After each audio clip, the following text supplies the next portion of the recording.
Hey everyone, welcome to this explainer, where we are going to completely dismantle the illusion that a higher income automatically equals financial security. Today we're looking at the hidden relationship between the things we own and the money we keep. It's a fascinating dynamic that most people never fully realize, and it absolutely determines whether you're truly building wealth or just accumulating stuff. All right, let's just briefly hit our roadmap for today. We're going to look at a tale of two incomes, dig into the hidden cost of our stuff, change up how we buy, manage what we already own, and finally, completely redefine what true wealth actually means. So, Section 1, the tale of two incomes, unpacking the real relationship between stuff and money. Picture two people living in the exact same neighborhood. The first person is pulling in 95 grand a year. Their place is packed, right? A massive 75-inch TV, a $4,000 leather sectional, closets absolutely overflowing with clothes that still have the tags on them. But financially, they've got this constant knot in their stomach. They are literally two missed paychecks away from a total crisis because every single dollar is tied up in maintaining that lifestyle. Now imagine a second person earning $52,000 a year. That's nearly half as much. Yet their space is modest, it's breathable. And more importantly, they've got 18 months of living expenses saved up, and they're investing 20% of every paycheck. The person earning half as much has 10 times the financial security. Why? Because they intimately understand that deliberate living creates financial margin. Which brings us to Section 2, the hidden cost of stuff, or really, the two costs of ownership. So here's a concept that will reframe every single purchase you make from here on out. The price you see on the receipt, that's just the entry fee. The reality is, everything you own actually charges you twice. There is this massive second cost to anything you buy. We're talking about an ongoing drain on your resources, storage space, maintenance, mental energy, and opportunity cost. You're paying these hidden fees day in and day out for as long as you keep that item. Let's put some hard numbers to this hidden math. You know that treadmill you bought? It takes up about 20 square feet of space.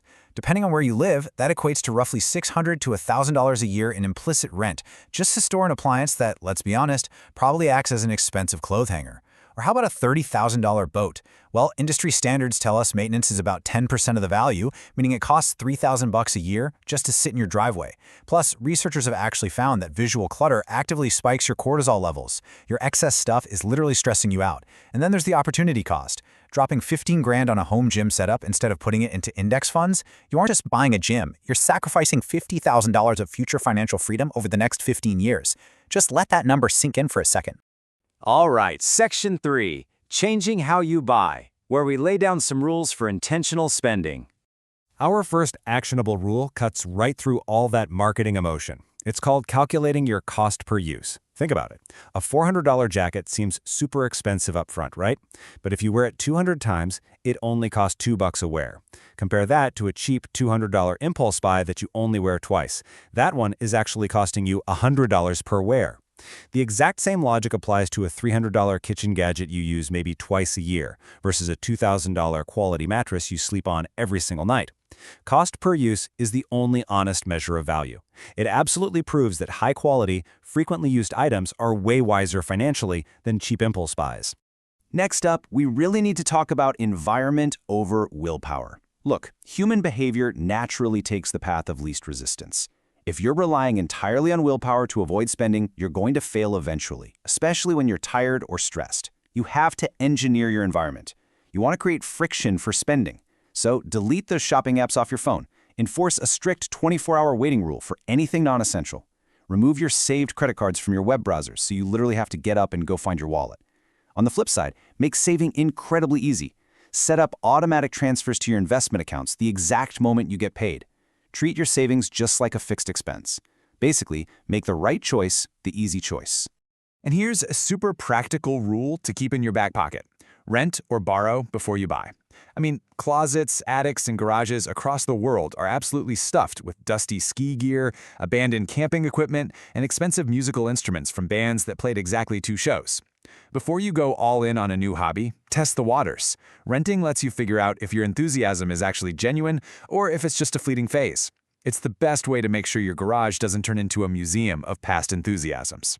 That seamlessly brings us to one of the most crucial concepts for anyone whose income is growing: defining enough. You absolutely must decide in advance what level of material comfort gives you genuine satisfaction. If you don't draw that finish line early on, you get sucked into this perpetual trap where your lifestyle just constantly expands right alongside your income. We all know it as lifestyle creep. But if you thoughtfully decide that, say, a $30,000 car and a specific sized house is your enough, then when your income eventually doubles, all that excess cash flows directly into building wealth rather than just buying fancier versions of the exact same things. Okay, moving right along to Section 4, managing what you own and the systems for keeping less. I want you to try something today. Walk through your home and apply this ruthless replacement test to your stuff. Look at your things and ask yourself, if this item completely disappeared today, would I actually spend my hard-earned money to replace it? Be honest with yourself.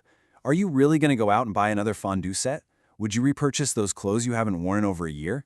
When you do this, you quickly realize that most items exist in your life entirely through inertia, not intention. They are sucking up your space and your mental energy without giving you any real benefit in return. $200,000. That is a massive number. It's actually the estimated lifetime waste from ignoring our next rule, never upgrading out of boredom. So many of us upgrade perfectly functional phones, cars, and TVs simply because a newer version dropped, or, we're just tired of looking at the old one. But listen, the phone that still makes calls, sends texts, and runs your apps smoothly does not need to be replaced just because the new one has a slightly fancier camera lens. Upgrading fully functional items is basically wealth destruction disguised as progress. Now, this next rule might sound a little obsessive until you try it, but hear me out. Count your possessions. Pick a category like your dress shirts or your shoes or maybe your kitchen gadgets and physically count them. Realizing you own exactly 47 shirts creates this immense psychological friction. All of a sudden, buying a new shirt on a Saturday afternoon doesn't feel like a fun little treat. It feels like unnecessarily bumping your collection up to 48. It forces this hyper-awareness that dramatically kills your urge to casually buy more stuff. You've also got to watch out for the lifestyle multiplier effect. This happens when one major purchase triggers an entire avalanche of supporting expenses. A $5,000 purchase is almost never just $5,000. Take buying a boat, for example. You also need a trailer, a hitch for your truck, storage fees at a marina, seasonal maintenance, safety equipment, the list goes on. Suddenly, that initial purchase has completely doubled in cost. You have to calculate the full ecosystem cost before bringing anything major into your life. To handle the constant flow of items into your home, you want to implement a cyclical decluttering process rather than an exhausting annual purge. We've all been there. You do a massive spring cleaning, feel amazing for a weekend, and then the clutter just slowly creeps back in over the next 12 months. Instead, try this. Do a quick weekly glance at incoming items, a deeper monthly evaluation of just one specific category, and a quarterly check on your overall trends. It's all about catching and stopping the accumulation early before it ever gets to that overwhelming level. Let's move to our final section, redefining true wealth, moving from accumulation to optionality. So if you take nothing else away from this explainer, let it be this. True wealth is measured by optionality, not accumulation. It is not about the visible markers of success, like the luxury cars or the massive houses. It's entirely about your freedom to make choices. Can you walk away from a toxic job tomorrow? Can you take 6 months off for a family emergency without going into a total panic? Can you take a risk and launch that business you've been dreaming about? Every single unnecessary physical object you purchase literally trades away a piece of your future optionality.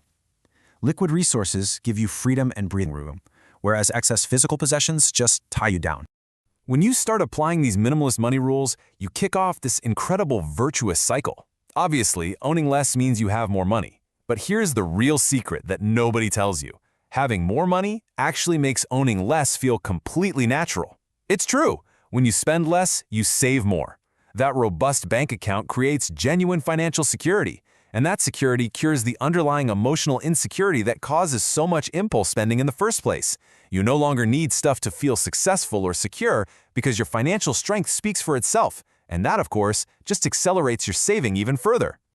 I want to leave you with a final, provocative thought from our source material today. Both of these lifestyles, the stressed high earner surrounded by clutter and the secure, deliberate earner who is building real wealth, they are both available to you. The choice is simply whether you want to own your possessions or whether you are comfortable with your possessions owning you. Are you using your income to buy things, or are you using it to buy back your own life? The math and your peace of mind strongly favor the latter. So take a look around your home today and start making that shift.